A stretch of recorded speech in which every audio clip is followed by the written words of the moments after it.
In the bitter winter of 1841, whispers began to spread through Philadelphia's Kensington district. Residents claimed they had seen a small girl wandering the cobblestone streets at dawn, her bare feet, leaving trails of blood in the snow. But these weren't ordinary footprints. Witnesses described them as forming strange, deliberate patterns across the frozen ground. The child, no more than 8 years old, would often stand perfectly still for hours outside the Pennsylvania hospital, staring at its towering brick walls as if waiting for something or someone. Her lips would sometimes move as though reciting passages from memory.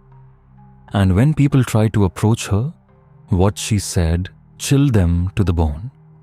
She spoke in precise medical terminology, describing surgical techniques and anatomical details with a cold clarity that made seasoned men grow pale.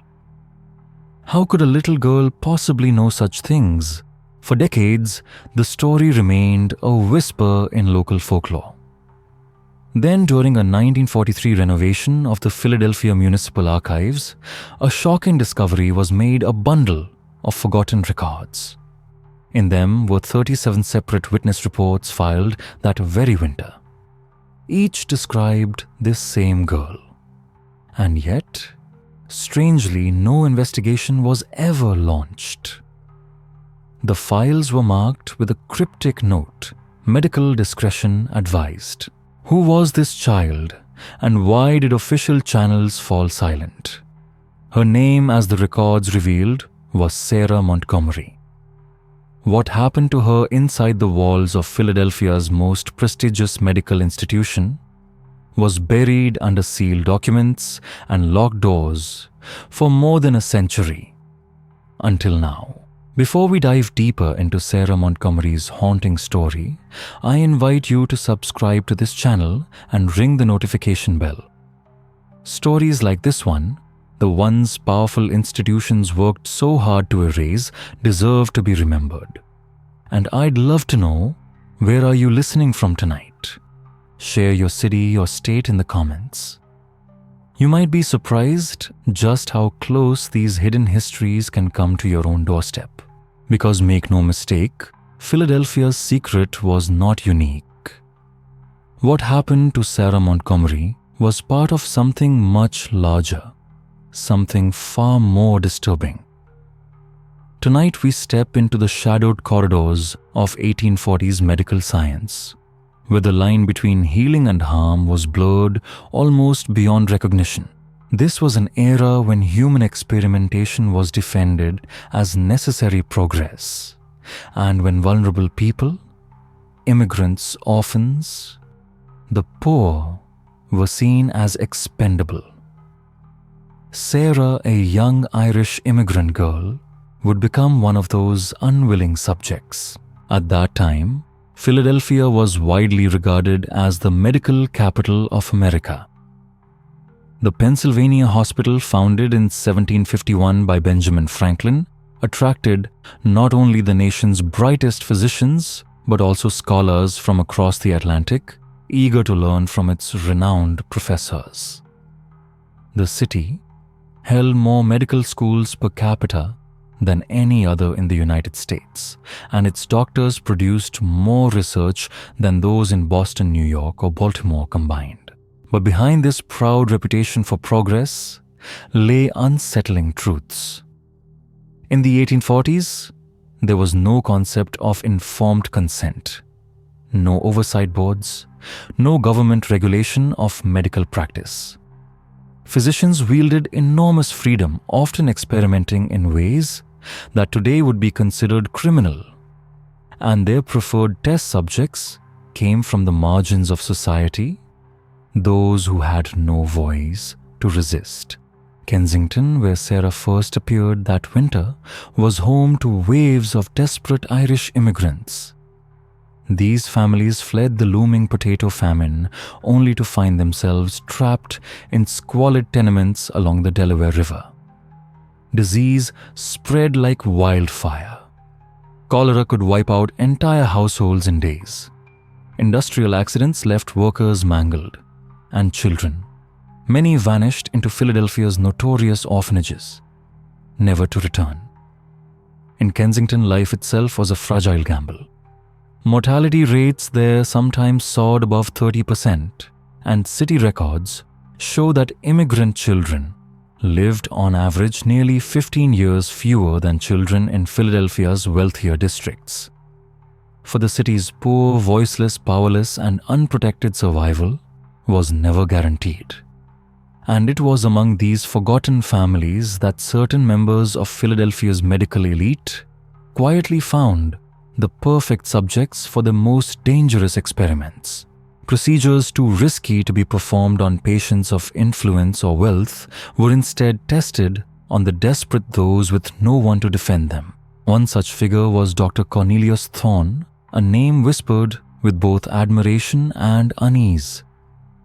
Thorne had built his career around revolutionary treatments for conditions then known as hysteria, nervous disorders, and melancholia diagnoses that could mean anything from depression and anxiety to trauma, far more severe. His private practice on Walnut Street operated from a stately 4-story townhouse once owned by a signer of the Declaration of Independence. Behind its elegant facade, Philadelphia's richest families paid staggering sums for his services. He experimented with imported mercury compounds, opium derivatives refined in his own laboratory, and electrical stimulation devices of his own design machines, modeled after instruments he had studied in London and Paris. His papers, published in the American Journal of Medical Sciences, earned him international fame. Physicians traveled from Vienna from Edinburgh to witness his work. Yet his personal letters preserved in the archives of the College of Physicians of Philadelphia reveal a darker side of his brilliance.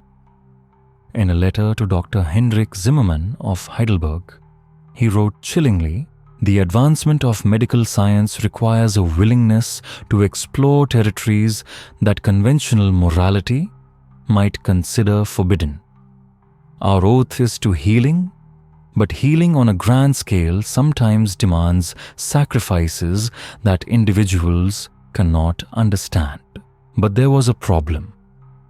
Where did Thorne find the dozens of young patients who populated his extensive case studies on childhood psychological disorders? Wealthy families were reluctant to submit their children to experimental procedures, no matter how prestigious the physician. His access to so many children over extended periods suggests that his subjects came not from privileged homes, but from somewhere else, somewhere vulnerable. And this is where Sarah Montgomery's story begins. Her parents Bridget and Seamus stepped onto American soil in September 1840 aboard the merchant vessel Celtic Dawn. They carried with them little more than their 8-year-old daughter, a few belongings wrapped in oiled cloth, and a fragile hope of escaping the hunger that had already claimed Bridget's parents and siblings back in Ireland. Seamus found grueling work in the textile mills along the Schuylkill River, where cotton fibers filled the air like dust. The pay barely covered a single rented room. Bridget took in washing from wealthy households in Society Hill, scrubbing by hand in freezing water until her skin cracked and bled. They rented space in a Kensington boarding house owned by Mrs. Agnes Kellerman, a German immigrant whose own past was shadowed by political unrest in Prussia. Mrs. Kellerman was meticulous. She kept detailed ledgers of every tenant, their health, their income, their family ties. Those records, forgotten for decades, would later become essential in piecing together what really happened to Sarah and to many immigrant children like her. The winter of 1840 into 1841 was merciless. Temperatures plunged to levels not seen in decades. Snow choked the unpaved streets, making travel nearly impossible. Inside their tiny rented room, Seamus began to cough a dry, persistent cough that worsened with every passing week. He was slowly being suffocated by what we now know as brown lung disease, a condition caused by years of inhaling cotton dust, a disease that would one day destroy his lungs entirely. And here's where desperation crept in. Medical care was expensive, and for immigrants it was even worse. Physicians charged them double, knowing they had no other options. As the Montgomery family's debts mounted and Seamus's health declined, Bridget and Seamus faced the same unthinkable choice that thousands of immigrant families confronted each winter: surrender their child to one of the city's so-called charitable institutions. These institutions promised food, shelter, and education. They promised medical care. But in return, parents had to sign away guardianship. For many, it was a choice between watching their child starve or placing them in the hands of strangers. And it was this choice that would alter Sarah Montgomery's fate forever. The institutions that claimed to shelter the city's poor were not what they appeared to be. Though they carried the names of churches, charities, and benevolent societies, many of them served a darker purpose. They were pipelines feeding vulnerable children into the hands of physicians who required subjects incapable of protest, incapable of escape, incapable of seeking justice when experiments went horribly wrong. On the morning of January 15, 1841, landlady Agnes Kellerman began her usual rounds through the boarding house, collecting rent, checking on tenants, only to stop cold outside the Montgomery's room. The space was empty. Sarah Montgomery was gone. Her few belongings had vanished as well. A ragged woolen doll stitched from scraps of island, a wooden cross that had once belonged to her grandmother, and the worn dress she had worn across the Atlantic. All gone. On the rough wooden table, however, something had been left behind: a sheet of paper written in a neat, practiced hand that clearly did not belong to Sarah's immigrant parents. That note, preserved in Mrs. Kellerman's personal papers and later given to the Historical Society of Pennsylvania, read, "The child Sarah Montgomery has been placed in proper medical care for her own welfare and advancement. The family's outstanding debts for medical services rendered to Seamus Montgomery are hereby considered satisfied in full. Further inquiries regarding this placement are neither necessary nor advisable." At the bottom, the note bore an official-looking seal supposedly belonging to the Philadelphia Medical Society. But here lies the twist: no such society ever existed. No records, no filings, no trace. That morning, Bridget Montgomery's screams tore through the narrow corridors of the boarding house so loud that neighbors rushed in from blocks away. Constables had to intervene as the crowd swelled, demanding answers. Bridget insisted that men in long dark coats had entered the house during the night, whispering with her husband while she pretended to sleep. She heard Seamus sobbing quietly after they left. When pressed, Bridget confessed that she and Seamus had signed papers they could not read. They had done it out of desperation, believing these men would provide proper schooling for Sarah, that they would help ease Seamus's worsening illness, and that one day their daughter would return home. But when the Montgomerys searched every hospital, orphanage, and parish in Philadelphia, they were met with silence. Every institution denied having any record of Sarah Montgomery. Even the official document carried no weight. And when Bridget finally tried to file a missing persons report, she was told something even more cruel because Sarah had been placed into medical care. With parental consent, she could not be considered missing. An investigation, they said, would require legal representation, something the Montgomerys could never afford. Here is where the truth begins to reveal itself. Sarah's disappearance was no mere accident of poverty or paperwork. Behind it lay the shadowed work of Dr. Cornelius Thorne and a small circle of physicians who called themselves in secret the Society for the Advancement of Neurological Science. This was not a society recognized by the city, nor by any reputable medical body. It was a clandestine organization, hidden, deliberate, and ruthless. Its members acquired children from immigrant families under the pretense of charity, education, and care. But in reality, those children became unwilling subjects in a campaign of experiments designed to probe the very boundaries of the human mind. Dr. Thorne's writings describe what he called cognitive restructuring procedures meant to reshape thought itself. These involved carefully controlled trauma chemical intervention and psychological manipulation inflicted on children too young to resist.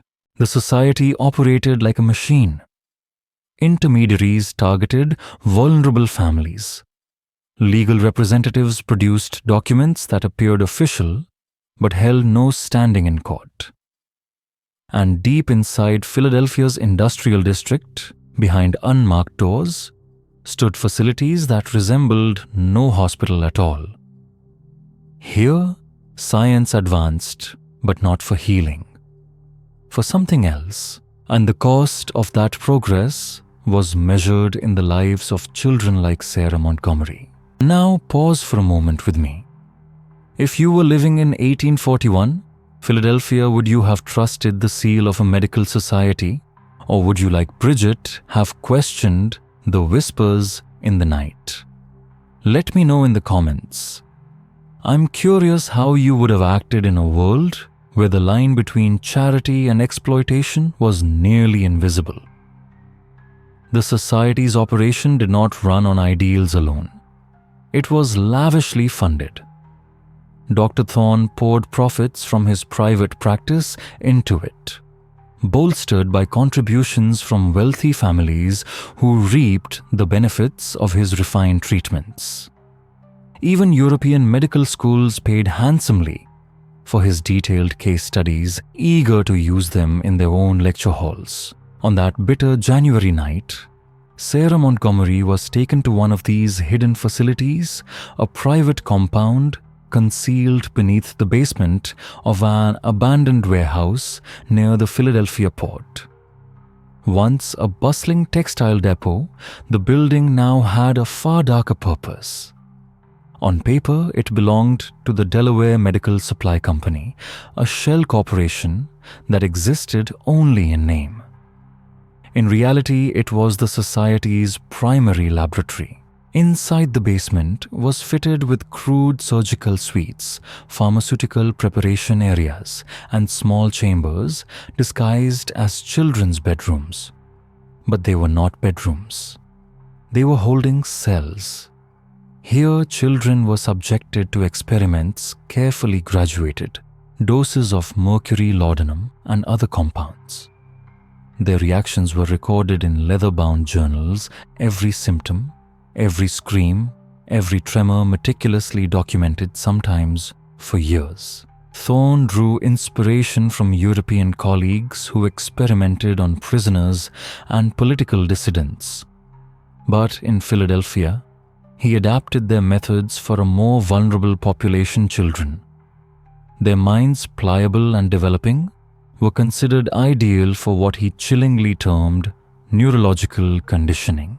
When Sarah arrived, she was stripped of her name. In Thorne's records, she became Subject S41. His initial notes described her clinically an 8-year-old girl, physically healthy cognitively normal with no signs of the disorders he intended to induce or cure.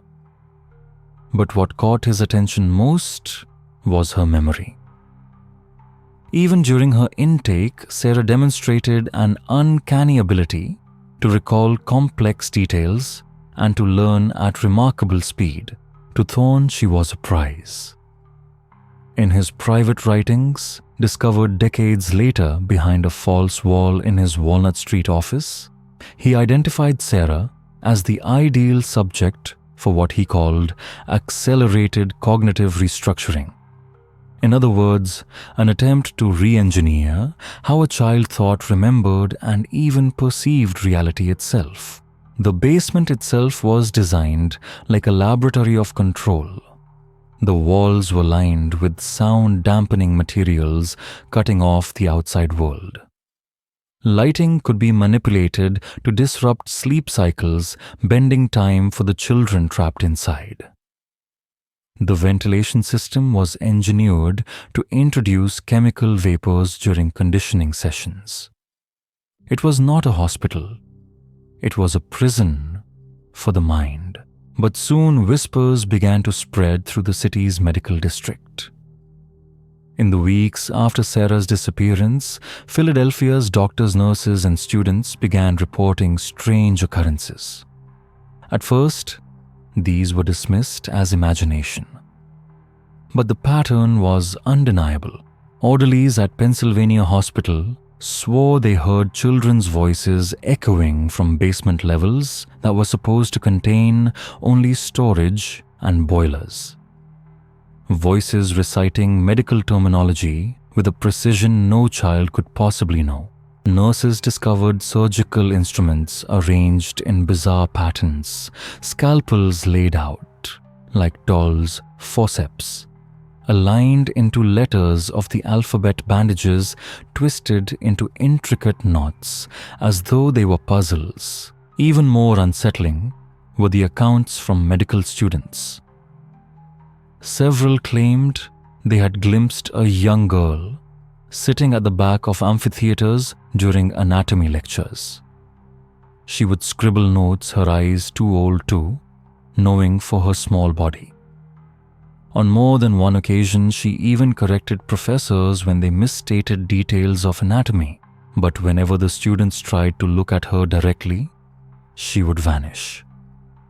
In her place remained only a faint trace of mercury and laudanum, the very compounds Dr. Thorne used in his experiments. Faculty dismissed these reports as stress hallucinations born of sleepless nights and rigorous study. But the descriptions never varied. Always a small girl. Always with prematurely aged eyes. Always writing. Always learning far beyond her years. Now let me ask you this. If you were one of those students in the 1840s, sitting in a dim lecture hall and suddenly realizing a child was taking better notes than you, and then watching her disappear into thin air, would you have dared to speak of it? Or would you have kept your silence fearing you'd sound mad? Tell me in the comments. I want to know how you would have reacted. Dr. Thorne's research advanced with a cold mechanical precision during the winter of 1841. His experimental logs, preserved in dense volumes, reveal not the hand of a healer, but of a man who saw the human mind as a mechanism to be taken apart and rebuilt. Written in a cipher that blended Latin medical terminology with numerical codes denoting dosages and intervals, the entries read less like medical notes and more like instructions for operating a machine. Each page described Sarah not as a child in his care, but as a subject under observation. Her reactions catalogued with the same detachment one might expect in studies of rats or insects. The experiments followed a clear methodical sequence. Thorne had refined this approach over years of work on adult subjects, and Sarah was merely the first child chosen to endure its full progression. He began with weeks of careful observation cataloguing her natural behavior with almost obsessive attention. Then came the introduction of mercury compounds administered in small deliberate increments to measure their neurological effects. Soon after, opium derivatives followed, testing not only pain thresholds but also the pliability of Sarah's thoughts under chemical influence. Eventually, Thorne began combining substances to induce what he chillingly termed controllable discs, associative states in which the subject could be conditioned to respond to specific stimuli in ways that could be predicted and therefore controlled. The most haunting passages in Thorne's logs document Sarah's slow but unmistakable transformation. At first, she reacted as any child would, crying for her parents, begging to be released, lashing out in confusion and fear. But as weeks turned into months, and the chemical alterations to her young mind accumulated, she began to change in ways that astonished even Thorne's most seasoned colleagues. Within 6 weeks, she could recite complicated anatomical terms with perfect clarity. Blindfolded, she could identify surgical instruments by touch alone. She displayed an understanding of medical procedures that even trained apprentices would have struggled to match. More unsettling still was what Thorne described as empathic dissociation. Sarah began to observe her own suffering with a kind of cold clinical distance, describing her pain in detail while showing a chilling awareness of what was being done to her. She was both victim and analyst, torn between anguish and an almost impossible ability to articulate it. Outside the walls of Thorne's facility, suspicion was mounting. Mrs. Agnes Kellerman, guided by both maternal instinct and bitter memories of authoritarian medicine in Prussia, began her own quiet investigation. Her husband, once a political organizer, had taught her the importance of keeping meticulous records, and she now applied that discipline with determination.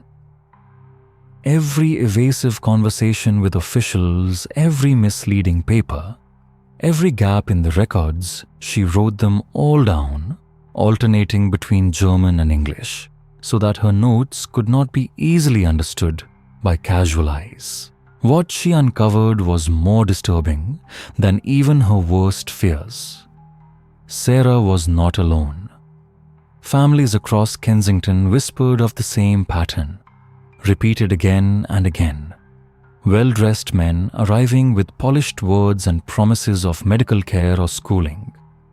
Official-looking documents thrust into the hands of immigrant parents who could not read them but felt powerless to refuse.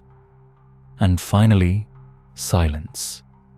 Once the children were taken, they could not be traced. No school admitted them. No hospital listed them. No authority could or would explain where they had gone. For Mrs. Kellerman, these stories stirred memories she had tried to bury. In the prisons of Prussia during the 1830s, she had seen physicians carry out treatments on political prisoners that were nothing more than experiments cloaked in respectability. The same signs were here in Philadelphia, now repeated vanishings, official indifference, and the sterile cruelty of medicine detached from humanity. And her records, painstakingly compiled and kept hidden in her small home, would later serve as some of the most damning evidence of what had been happening in Philadelphia's hidden medical laboratories. Meanwhile, in the neighborhoods around her, the reports continued to grow. One by one, more families began to whisper of the same nightmare. Their children taken by men of science and never returned. The Flanagan boy, only 7 years old, vanished after his parents signed papers for what they were promised was a prestigious boarding school. The Kowalski twins, 9 and 10, were taken for a routine medical assessment, an examination their parents were assured would last mere days. Yet, they never returned. The Riley girl, just 6, disappeared when her mother was persuaded that specialized treatment would cure the child's persistent nightmares. In every case, the families were approached by the same men, well-dressed, polite, and authoritative, speaking with a confidence that made resistance difficult. They offered promises of medical care, of education, of opportunity that would lift children from the cycle of poverty. And every family, desperate and vulnerable, chose to believe. The documents they signed, though incomprehensible to them, contained language that legally severed their parental rights, written so carefully that any attempt at contesting the agreements was futile. By the time the truth became clear, their children were gone. The warehouse facility where these children were confined had been meticulously arranged to mimic the trappings of a legitimate institution. Bookshelves lined with medical texts gave the illusion of a research library. Surgical tables stood gleaming beneath gas lamps. Even makeshift classrooms were prepared where children were instructed not in reading and writing, but in the cold disciplines of observation, record-keeping, and dissection. They were taught to assist in one another's examinations, to describe symptoms with clinical precision, and to detach themselves emotionally, even as they watched procedures that would have broken the sanity of most adults. Compliance was rewarded: warm clothing, slightly better, meals, books, and always the same promise that obedience would lead to reunion with their families, who they were told were waiting eagerly for them to return. The manipulation was so refined, so calculated, that many of the children came to see themselves not as captives, but as privileged participants in a great scientific undertaking. Thorne's journals from this period are suffused with satisfaction. The transformation of terrified children into cooperative subjects was to him as valuable as the data itself. When spring arrived and Philadelphia's elite emerged once more to resume their social calendars, Thorne's work took on a new dimension. Wealthy families, hearing whispers of his success, began requesting his consultations for their own children. Children who struggled with disobedience, melancholy, or learning difficulties that conventional medicine could not cure. Thorne, with bitter irony, found himself treating the sons and daughters of Philadelphia's upper classes using techniques he had perfected through the torment of immigrant children hidden in his basements. The very knowledge extracted through Sarah Montgomery's suffering was now being sold in gentler and carefully sanitized forms to the city's most prominent households. In private correspondence with his colleague, Dr. Edmund Hartwell Thorne acknowledged this contradiction. I find myself in the peculiar position of healing the children of those who would condemn me if they knew the source of my knowledge. Yet science advances through sacrifice. And if the suffering of a few can alleviate the suffering of many, can we not justify the methods by the outcomes? Sarah remained his most successful and simultaneously his most disturbing subject. After months of calculated chemical manipulation and relentless psychological conditioning, what today would be recognized as systematic torture, she had developed what Thorne called adaptive dissociation. She could, with unsettling fluidity, shift between personalities depending on circumstance. During experiments, she became almost physician-like, calmly observing her own treatments, making notes on her reactions, and even proposing adjustments to the procedures that might yield more reliable data. She discussed her condition with Thorne and his associates in the same clinical language they used as if her pain were happening to someone else. Outside of the laboratory, she would slip back into the guise of a child. She asked for dolls, for games, for songs, yet there was an uncanny quality to these behaviors, as though she were performing a role rather than inhabiting it. Her laughter was forced, her play deliberate. Even her gestures of affection toward the very men who tormented her carried an artificiality that disturbed those who witnessed it. Thorne saw in her both the triumph of his methods and the chilling proof of what his work had cost. This ability to divide and compartmentalize her own suffering was precisely the psychological breakthrough Thorne had sought. Yet even he could no longer ignore the devastating human cost of such progress. By the spring of 1841, nearly 15 children were held inside the facility. Among them, Sarah had become an object of quiet fear. The other captives could not explain why, but her presence unsettled them. She anticipated procedures before they were announced, preparing herself with an eerie composure, as though she understood the science unfolding around her better than the doctors themselves. More disturbing still, Sarah began assisting with the experiments performed on others.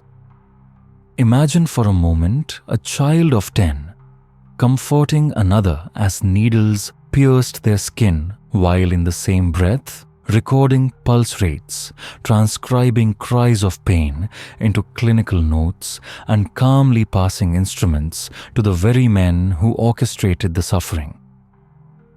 Sarah had become both victim and accomplice, a creation molded by Thorne's hand into something neither entirely child nor fully human. Dr. Edmund Hartwell Thorne's partner, co-founder of their clandestine society, and once his closest confidant, found himself increasingly shaken.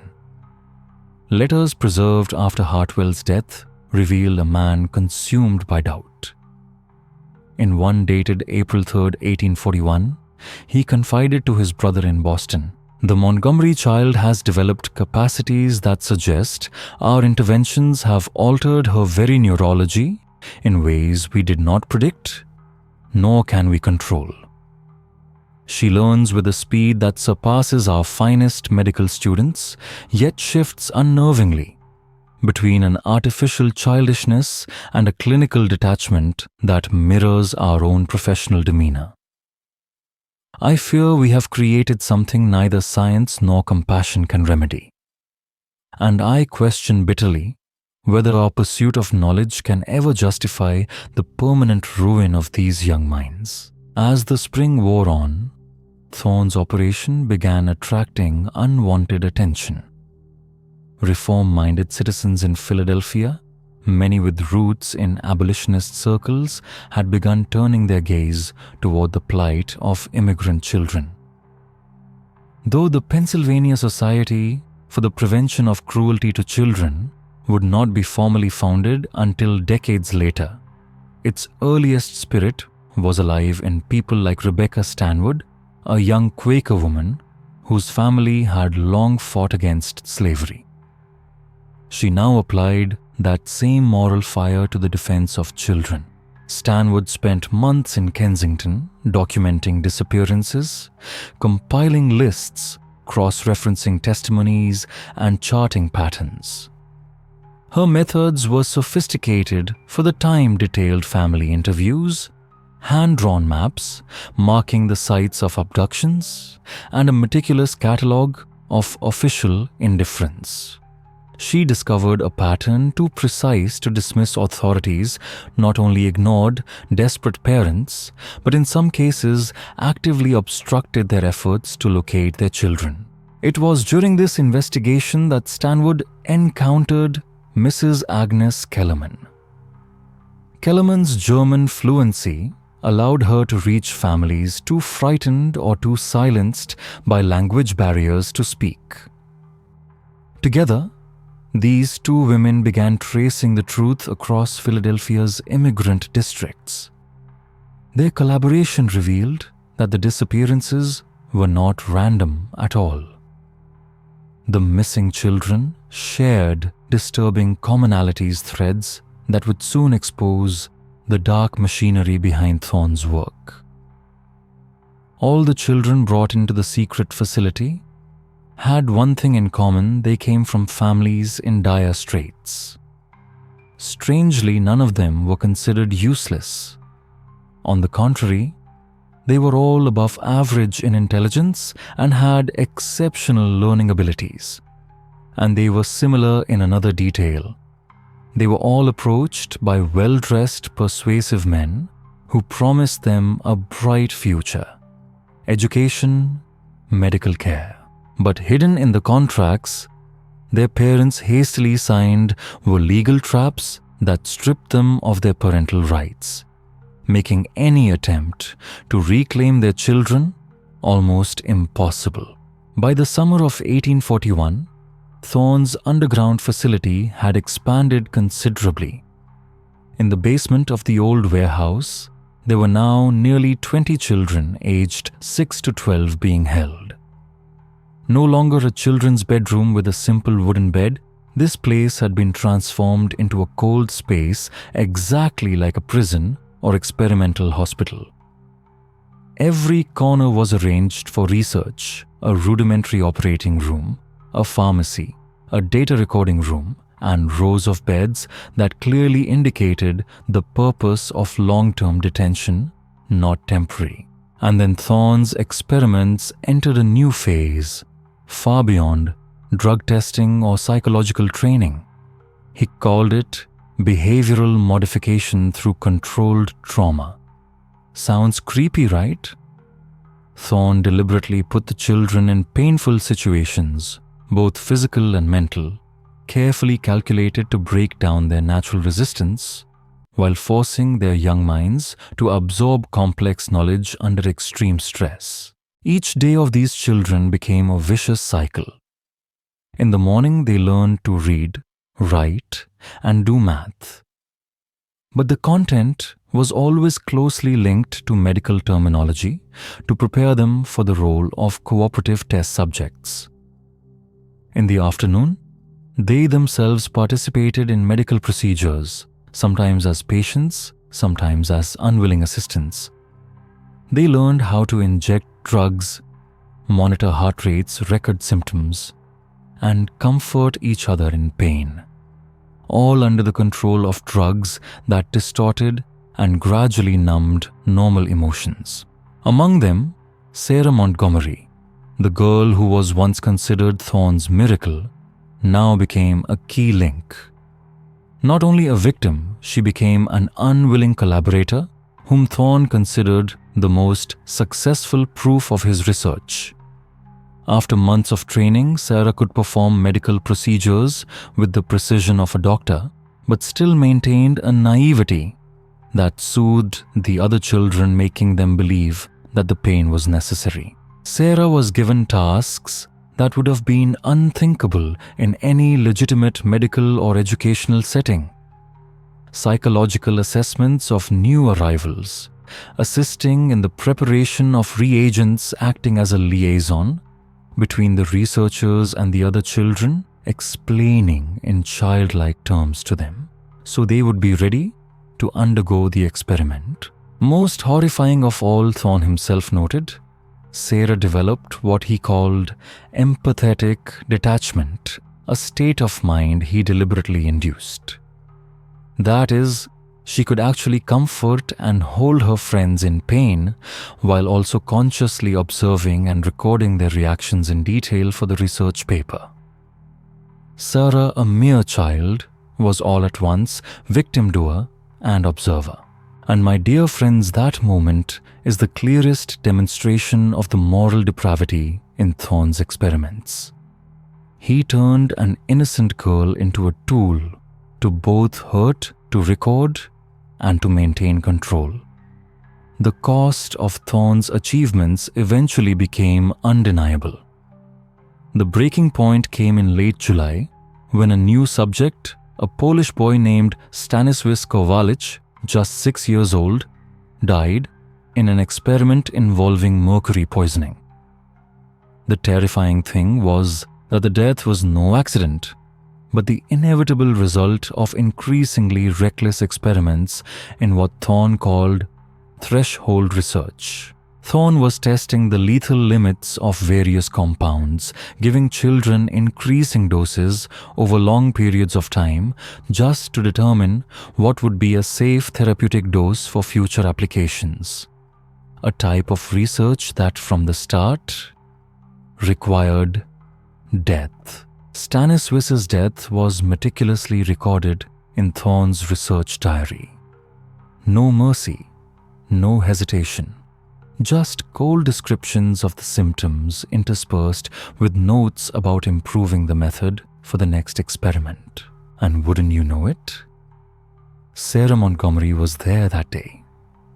Thorne paid close attention to her reaction, and what he recorded made even him shiver. A normal child witnessing the death of a friend would have burst into tears, panicked, or been deeply traumatized. But Sarah was different. She watched with a cold gaze, then immediately examined the boy's body. Sarah recorded the entire process the boy went through, asked scientific questions about the physiological cause of death, and even suggested improvements to the experimental method to reduce unnecessary risks in the future. Thorne wrote in his diary, "Subject S41 has achieved a level of dissociative adaptation far beyond theoretical predictions. The death of P17, Staniswis, demonstrates the complete integration of clinical and emotional methods. I do not know whether I have created a doctor in a child's body or something unprecedented in the history of psychology. Do you find it scary? An 8-year-old girl, and she is no longer herself." Staniswis's death was also the last straw for Dr. Edmund Hartwell. After years of turning a blind eye, he finally realized what they were doing had gone beyond the limits of science into systematic crime. He began to secretly record all activities in the facility, not for research, but as incriminating evidence. Drawings of the children's living conditions, copies of experimental procedures, daguerreotype photographs, and especially detailed medical records showed the physical and mental damage each child suffered. He even drew floor plans, noted security procedures and daily schedules, all in preparation for a rescue. More importantly, Hartwell had a bold plan to free the children. He realized that the city was about to conduct a large-scale health inspection of the warehouse following reports of a cholera outbreak near the port. If he seized the opportunity, the inspection could become a golden opportunity to expose Thorne's entire criminal enterprise. He secretly contacted Rebecca Stanwood and Mrs. Kellerman, asking them to prepare a list of names and identifying features of the missing children, along with medical evidence of torture and abuse. This evidence was enough to make it impossible for any political power, no matter how corrupt, to cover up the case. And so, a glimmer of hope appeared in the darkness. Hartwell's plan required precise coordination as Dr. Thorne grew increasingly paranoid. The growing number of missing children drew public attention, and reformers began to investigate. Thorne immediately set up a tight security net, kept records of officials who might endanger him, and even prepared a last-ditch plan to wipe out evidence and kill witnesses if the secret was exposed. And then, on the morning of August 3rd, 1841, as city inspectors began to descend on the warehouses on a plague inspection, Thorne made a desperate decision, the one that would lead to his downfall. Rather than risk arrest, prosecution, and the loss of his reputation, Thorne decided to kill the children. He prepared massive doses of a mixture of laudanum and mercury. He planned to inject each child one by one, turning them into victims of a sudden cholera outbreak. Then he would fabricate a story that he was just a tragic hero, a devoted doctor who fought to the last minute to save the poor immigrant children, but was helpless against the disease. If the plan succeeded, Thorne would not only be cleared of all charges, but could be hailed as a martyr in the medical world. However, there was one thing he did not expect.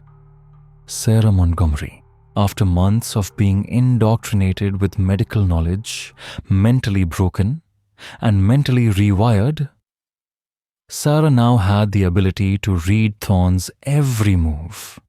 She saw right through the way he mixed the solution in every step of preparation and understood. This was poison, not medicine. That 8-year-old girl, her brain transformed into a cold medical instrument, realized the plot of her captor. And the next moment is something that all the surviving children will never forget. Sarah approached Thorne, not crying, not shaking, but with a chilling calm. With the precise tone of a chief physician, she began to dissect his plan right in front of him, describing in detail every physiological reaction that the laudanum and mercury mixture would cause in the child's body, from convulsions to respiratory failure to an agonizing death. Thorne was stunned. He had no idea that the child he had molded into a tool could use the knowledge he had stuffed into it against him. Do you feel the chill? An 8-year-old child, both victim and witness. And now, standing face to face with the one who destroyed her, what do you think Sarah will do next? Will she save the other children, or will they all be engulfed in Thorne's insane plan? Leave your thoughts in the comments section below. And don't forget to like and share this video with your friends who love dark, mysterious stories.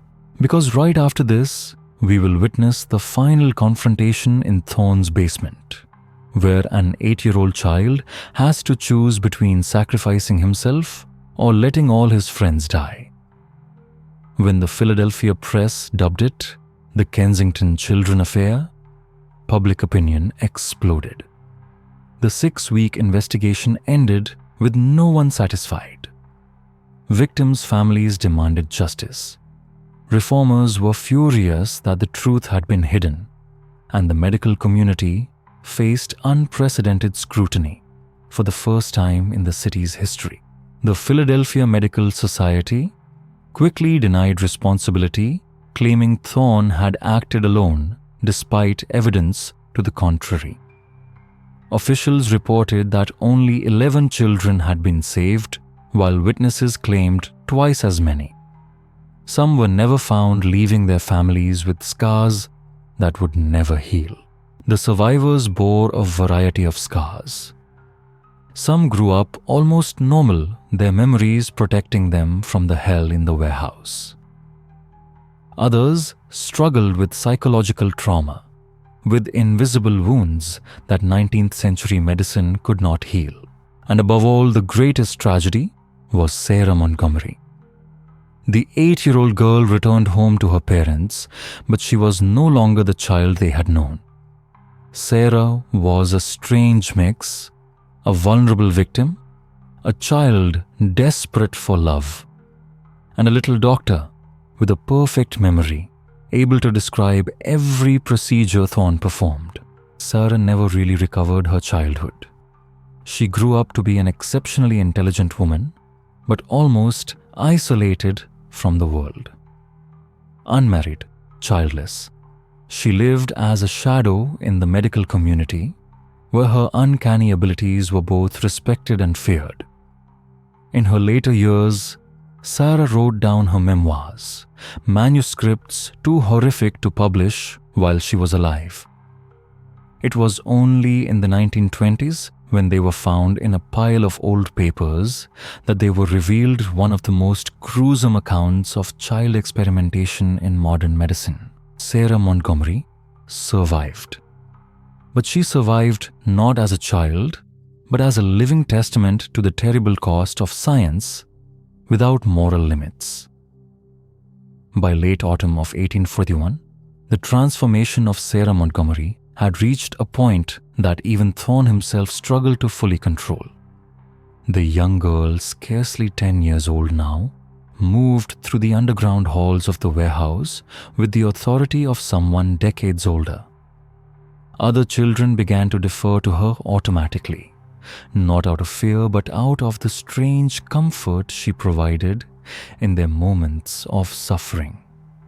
To them, Sarah became both caretaker and executioner, a paradox that none of them had the maturity to question.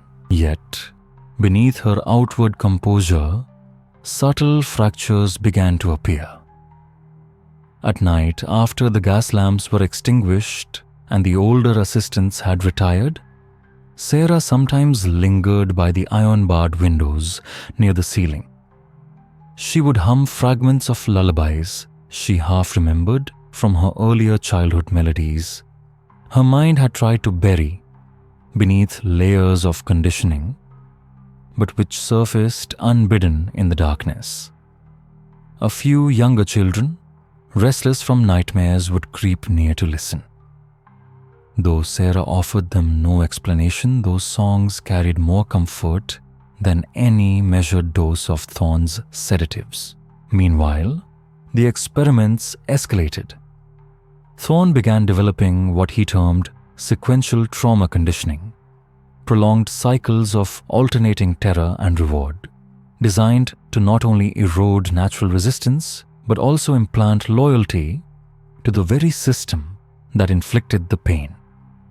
Children who resisted were subjected to repeated rounds until compliance was achieved. Those who broke entirely were quietly removed, their absence never explained, their names erased from the records. But Sarah noticed. She kept mental tallies of every child who vanished, though she dared not write them down. The burden of memory became her unspoken rebellion, a fragile thread of humanity she refused to surrender. By the winter of that year, whispers circulated among the children. Whispers of escape of a world beyond the brick walls and barred windows. And always the question returned: would Sarah, who seemed closest to the adults, yet also closest to them, help or betray them?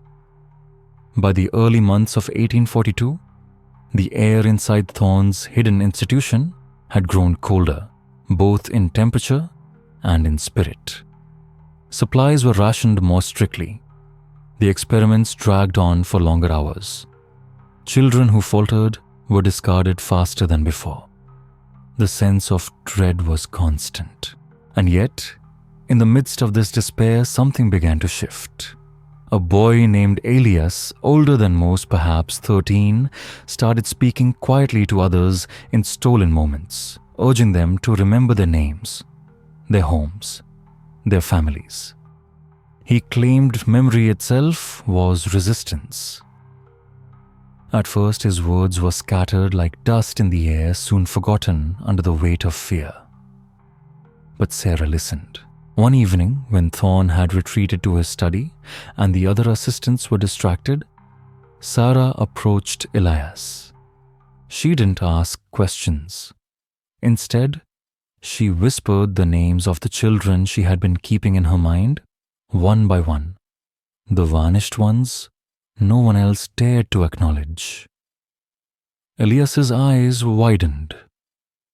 For the first time, Sarah felt she was not alone in her private rebellion. Together, they began to weave a fragile web of resistance. It was not grand, not dramatic. It was memory. Sarah would hum her lullabies, Elias would whisper names, and soon other children began to join in, quietly, cautiously. At night, The dark corridors echoed with fragments of identity. A secret chorus hidden beneath the silence, Thorn demanded. But Thorn was not blind. He began to sense changes in Sarah's behavior, her gaze lingering too long on certain children, her responses slightly slower during conditioning sessions. He tested her with sudden commands, sharp orders meant to catch hesitation. And sometimes, just sometimes, she failed. One night, Thorn summoned Sarah to his study. The fire burned low, casting long shadows against the walls lined with ledgers. He placed a small vial on the table between them. Clear, odorless liquid. "You know what this is, Sarah?" he said softly. "Your loyalty must never waver. Tonight, you will prove it." He slid the vial toward her along with instructions. It was meant for Elias. Sarah's hand trembled as she touched the glass. In that instant, she understood the choice before her: obey and preserve her position within Thorn's structure, or defy him and risk everything, perhaps even her life. And somewhere deep within her, a thought flickered like a spark in the dark. Perhaps this was the moment she had been waiting for. Sarah carried the vial back through the dim corridor, her steps silent against the stone floor. Elias was waiting, though he didn't yet know what Thorn had decreed for him. The children nearby sat, huddled in silence, eyes hollow, as though they sensed something was about to change. She knelt beside Elias, pressing the vial into his hand without a word. His brow furrowed, and when he understood, his face turned pale. "Then this is the end," he whispered, but Sarah shook her head, the smallest of motions, almost imperceptible. "No, it's the beginning." For the first time, Sarah shared the truth she had carried alone, the names of the vanished. The experiments, she had seen the ledgers Thorn guarded in his study. Elias listened with trembling hands, and together they began to shape a dangerous idea, one that required cunning silence and absolute trust. Instead of using the vial as Thorn intended, they would keep it. A weapon, a bargaining chip, perhaps even a key to ending Thorn's control. That night, Sarah moved as if nothing had changed. She reported to Thorn, her expression obedient, her words carefully measured. He studied her face, searching for hesitation. At last, he nodded, satisfied, though his suspicion lingered. Back in the children's quarters, Elias hid the vial beneath the loose stone where Sarah once stored scraps of paper. It was not much, but it was enough. Enough to remind them that they still possessed choice. Enough to kindle a plan of escape. And as the nights grew longer, whispers spread through the dark halls. Whispers of names. Whispers of freedom. Whispers that carried a strange power, as though memory itself could fracture the silence Thorn had built. But Thorn, ever watchful, began to notice. Records showed children murmuring names during sleep, fragments of lullabies, humming through corridors where silence had once reigned. He realized there was a fracture in his control, and so, in the bitter winter of 1842, he prepared a demonstration so cruel it would either crush resistance entirely or ignite something far more dangerous than he had ever imagined. Thorn gathered the children in the great hall, the fire casting long shadows across the damp stone walls. His presence was heavier than ever, his voice low and cold as he spoke. "There has been disobedience. The silence that followed was unbearable. Dozens of children stared at the ground, afraid to breathe too loudly. Sarah's pulse quickened. She felt Elias stiffen beside her, though neither dared to look up. Then, Thorn's eyes swept across the rows, sharp as a blade. Names have been spoken. Whispers have been carried.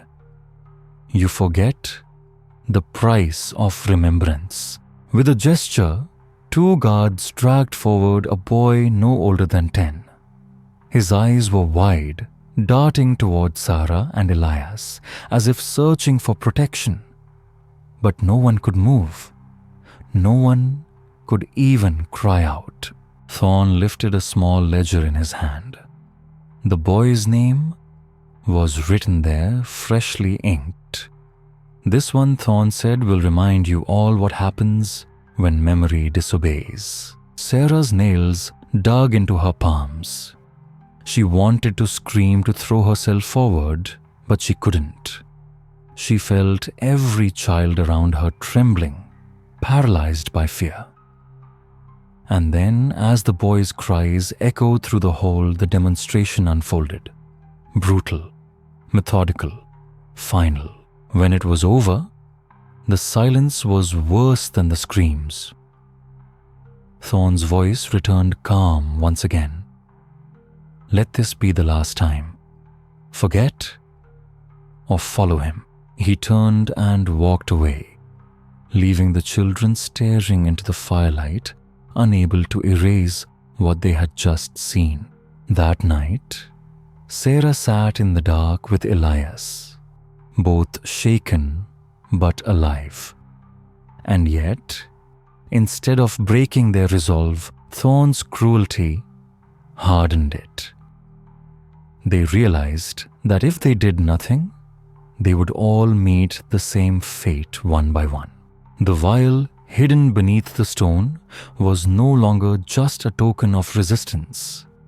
It was now their only weapon, their only chance. And so, within that terror-filled silence, the seed of rebellion began to burn brighter than ever before. Several nights passed after Thorn's brutal demonstration, but sleep never came easily again. The firelight in the great hall still haunted Sarah's dreams, and Elias's hands still trembled when he tried to eat. Yet, in the silence, they whispered. The vial. It had been hidden beneath the loose stone for weeks, now untouched, waiting. None of the children knew exactly what it contained, only that the older ones whispered it was for Thorn. Perhaps poison, perhaps something worse. Sarah was the one who dared to touch it first. One night, when the moon was high and the guards had grown drowsy, she slipped her fingers into the crack in the floor and pulled it free. The glass was cool, heavier than she expected. Inside, the liquid shimmered faintly, almost alive. Elias leaned close, his voice barely a breath. If we use it wrong, we die. If we wait too long, he kills more of us. Sarah's eyes didn't leave the vial. Then we don't wait. From that night, a plan began to form. Carefully, quietly, they tested the routines of the guards when they dozed, when they shifted, when the meals were brought. Sarah even dared to sneak near the kitchens, pretending to fetch water just to see where Thorn's food was prepared. The idea was simple in theory, impossible in execution.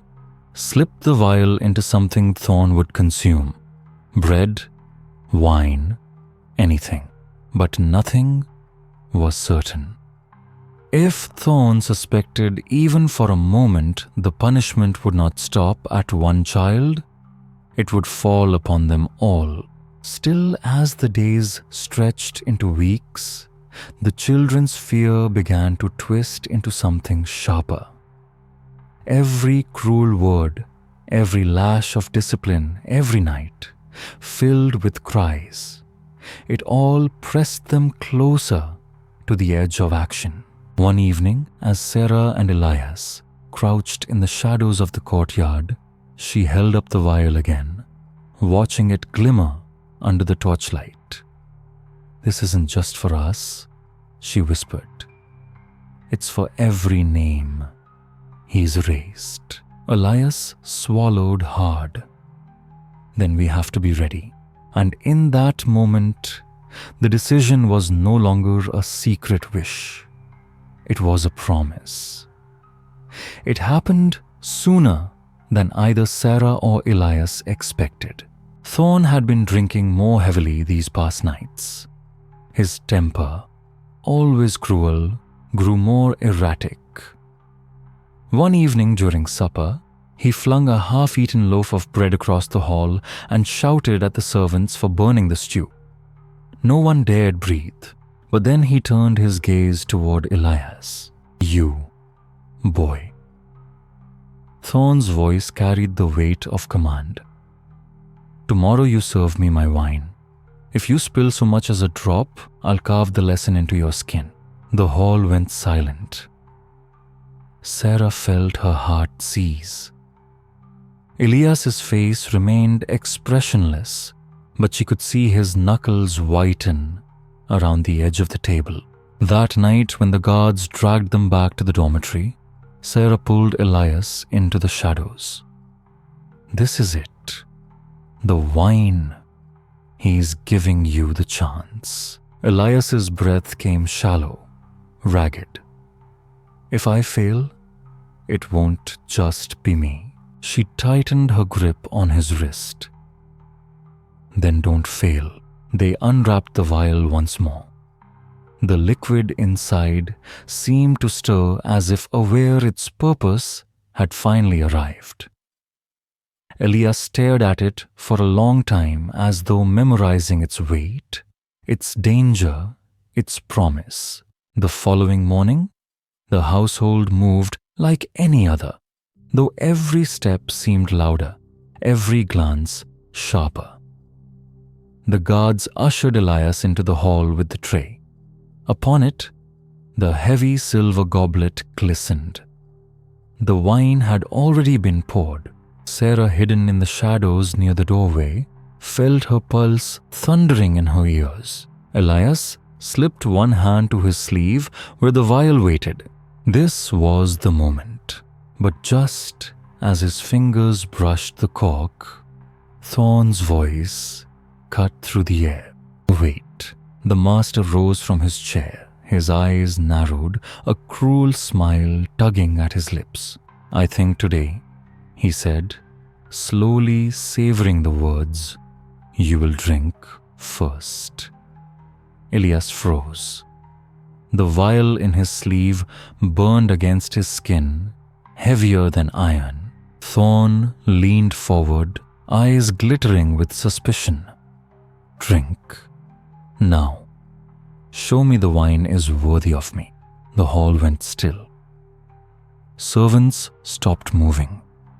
Even the guards glanced at each other uneasily. Sarah's throat tightened. This wasn't supposed to happen. Elias was supposed to slip the poison in and hand it over. Not this, but Elias's face betrayed nothing. With a steady hand, he lifted the goblet, the red surface trembling with the reflection of firelight. Sarah wanted to scream. "Don't do it."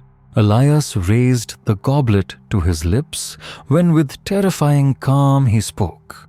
"Would you have me taste before your court, my lord? Then let them all see." He tipped the goblet forward, but so carefully that only the faintest sip passed his lips. A drop, no more. Then without flinching, he lowered it again and bowed. Thorn's cruel smile widened. "Good, you learn." He snatched the goblet from Elias's hands and drank deep, the poison now thinned, but still potent, sliding down his throat. Sarah's knees nearly gave way. Her fingers dug into the wood of the doorway. This was it. This was the beginning. But as Thorn slammed the cup down, wiping his mouth with the back of his hand, Sarah noticed something strange. He did not cough. He did not tremble. Instead, he laughed long and loud. You see, boy fear makes the best servant. Remember that. And he walked from the hall utterly untouched. Elias's eyes darted towards Sarah in the shadows. Just for a second. Long enough to say without words, it didn't work. That night, Sarah barely slept. Thorn's laughter echoed in her head as if he were mocking their hopes. Elias sat motionless at the wooden table, the oil lamplight illuminating his face so tense, it seemed as if it would shatter. It can't be, Sarah whispered. Are you sure the dose is enough? Elias nodded. Enough to kill a healthy man in a few hours. Then he clenched his trembling hands. If he's still standing, either someone warned him or his body isn't like ours. The next morning, word spread quickly through the city. Thorn appeared in the square, his voice thunderous, ordering taxes to be raised and more soldiers called. But between the shouts, Sarah noticed he had slowed down. Only slightly, but he was clearly unsteady as he descended the steps. The townspeople didn't notice, but Sarah couldn't take her eyes off him. Her heart was pounding. It was beginning. 3 days passed, and strange signs appeared. A cough in the middle of a council meeting. A trembling of his fingers as he held his sword. A faint bruise on his wrist as if the blood in his body was betraying him. But Thorn still smiled, still cruel, still slaughtered anyone who suspected him. And that was when Sarah and Elias understood a terrible truth. The poison was taking effect, but it wasn't killing quickly. It was a game of timing. If Thorn noticed it first, they would be the first to be dragged to the gallows. In the weeks that followed, Thorn's transformation was no longer a secret to those who watched closely. At first it was just a brief cough, a slight stumble in his step. But then, the bruises spread beneath his pale skin. His voice, once as resonant as a bell, became hoarse, and he had to stop to catch his breath. The people whispered. Some believed he was suffering from a strange illness. Some whispered that he carried an ancestral curse. But no one dared to speak out, for a cold glance from him would silence them. Sarah watched every detail like a sentinel of fate. Once during the wine ceremony, she saw Thorn's hand shake so violently that he dropped his silver goblet on the stone floor. The sound echoed throughout the hall, and for a moment even the most powerful men's eyes flashed with suspicion. Elias squeezed Sarah's hand. We did it, but he will not die quietly. He will take someone with him.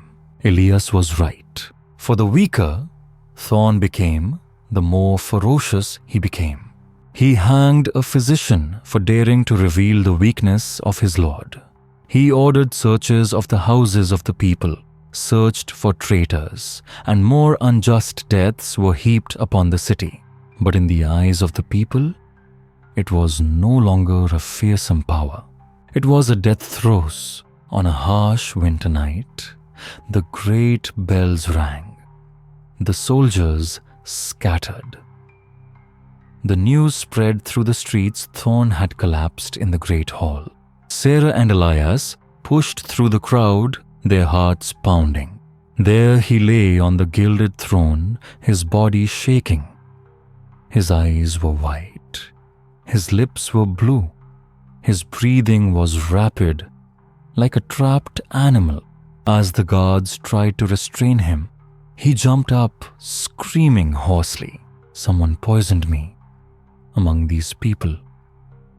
Do you think you can escape?"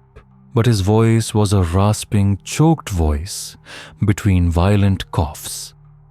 Black blood seeped from the corners of his lips. And for the first time, people were no longer afraid. They looked at him not as an impregnable lord, but as a mortal paying the price.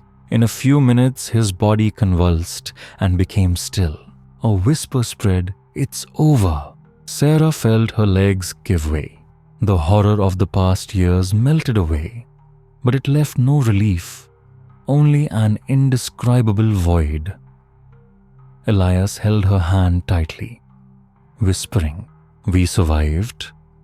But did we really survive? For they both knew Thorn's death would be remembered not as a deliverance, but as a reminder that justice in this place had never come from law or mercy, but from a desperate decision in the dark.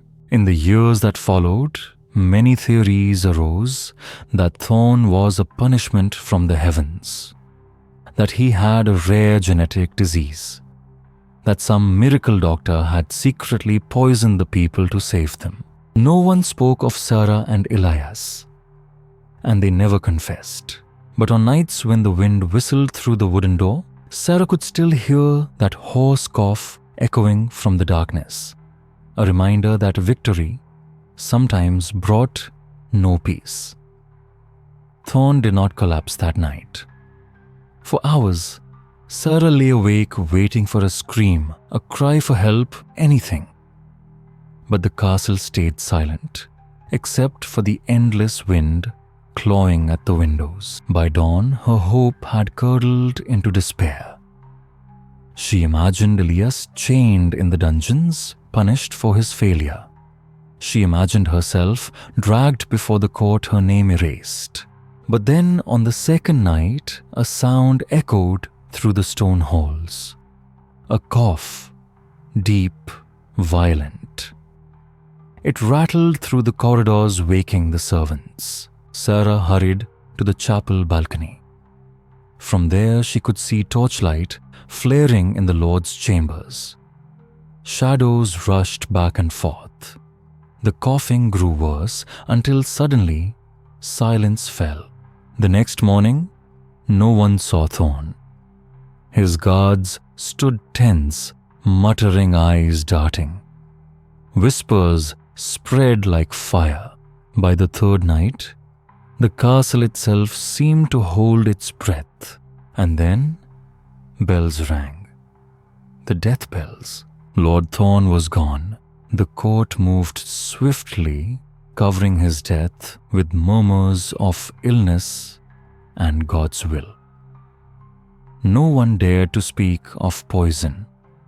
No one dared to ask why Elias disappeared the same day. Sarah wandered the empty halls, half in fear, half in wonder. She had expected triumph, but instead there was only silence. Victory tasted like ashes. One evening, weeks later, she returned to the balcony where it had all begun. A folded scrap of parchment waited for her, weighed down by a stone. She opened it with trembling fingers. The circle is broken, but others remain. Wait for the signal. E. Her breath caught. He was alive, still moving in the shadows. The fight was not over. And so, dear listener, the story closes for now.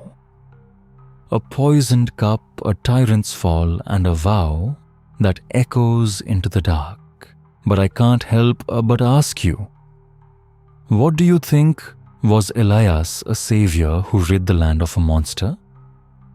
Or was he simply the first move in a deeper game, one that Sarah and perhaps all of us can barely understand? As always, Thank you for walking these haunted corridors of history with me. If you'd like to hear more mysteries like this one, don't forget to subscribe and stay close because the past has many more secrets waiting to be told.